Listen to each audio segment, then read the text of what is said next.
بسم اللہ الرحمن الرحیم۔ السلام علیکم۔ نئے وظیفے اور نئے عمل کے ساتھ حاضر ہیں۔ آج کا وظیفہ ہے رزق بڑھانے کا عمل۔ یہ وظیفہ نہایت ہی آسان ہے۔ پورے ہفتے میں صرف آپ نے یہ وظیفہ ایک دن کرنا ہے، جو آپ کو انشاءاللہ تعالیٰ کروڑ پتی بنا دے گا۔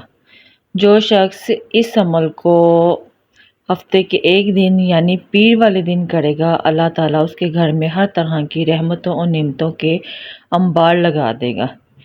رزق اس کے گھر میں کبھی ختم نہیں ہوگا اور رزق کی فراوانی ہوگی۔ اپنے گھر میں وافر مقدار میں ہر ضرورت آپ کی پوری ہوگی اور آپ کی ضرورت کا رزق آپ تک پہنچتا جائے گا۔ تو پیر کے دن یہ مختصر سا وظیفہ اپنی زندگی کا حصہ بنا لیں، کیونکہ پیر کے مبارک دن ہمارے پیارے نبی کریم صلی اللہ علیہ وآلہ وسلم پیدا ہوئے۔ ہمارے پیارے نبی کریم صلی اللہ علیہ وآلہ وسلم پیر کے دن روزہ رکھتے تھے۔ آپ صلی اللہ علیہ وآلہ وسلم سے پوچھا گیا کہ آپ صلی اللہ علیہ وآلہ وسلم روزے سے ہیں؟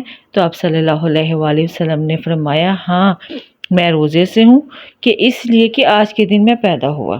اس لیے عرب کے لوگ بھی پیر کے دن روزہ رکھتے ہیں اور حرم شریف کے اندر سفرہ لگتا ہے، دسترخوان لگتا ہے، لوگ افطاری کرتے ہیں۔ پیر کے دن جو شخص یہ مختصر سا وظیفہ کرے گا، اللہ تعالیٰ اس انسان کو ہر نعمت عطا فرمائے گا۔ جب نبی کریم صلی اللہ علیہ وآلہ وسلم اس دنیا میں تشریف لائے تو دنیا میں نعمتیں آئیں، خوشیاں آئیں۔ سب سے بڑی نعمت اور خوشی قرآن مجید آیا۔ جو چاہتا ہے میرے گھر میں نعمتیں اور رحمتیں آئیں تو پیر کے دن اس وظیفے کو ضرور کرے۔ وظیفہ بہت ہی آسان اور مجرب ہے۔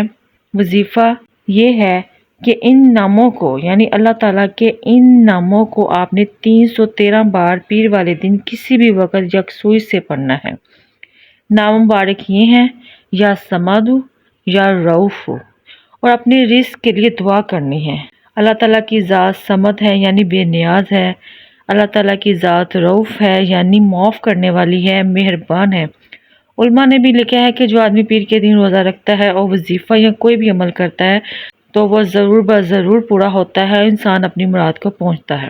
اس وظیفے کو کرنے سے انشاءاللہ تعالیٰ آپ کے رزق میں اضافہ ہوگا اور آپ کے رزق کے دروازے جو ہیں وہ کھلتے چلے جائیں گے۔ اسکرین پر نظر آنے والے واٹس ایپ نمبر پر آپ رابطہ کر کے فری استخارہ معلوم کر سکتے ہیں، اپنے نام کے اعداد بھی معلوم کر سکتے ہیں، اپنے گھریلو اور روحانی مسائل کا حل بھی جان سکتے ہیں۔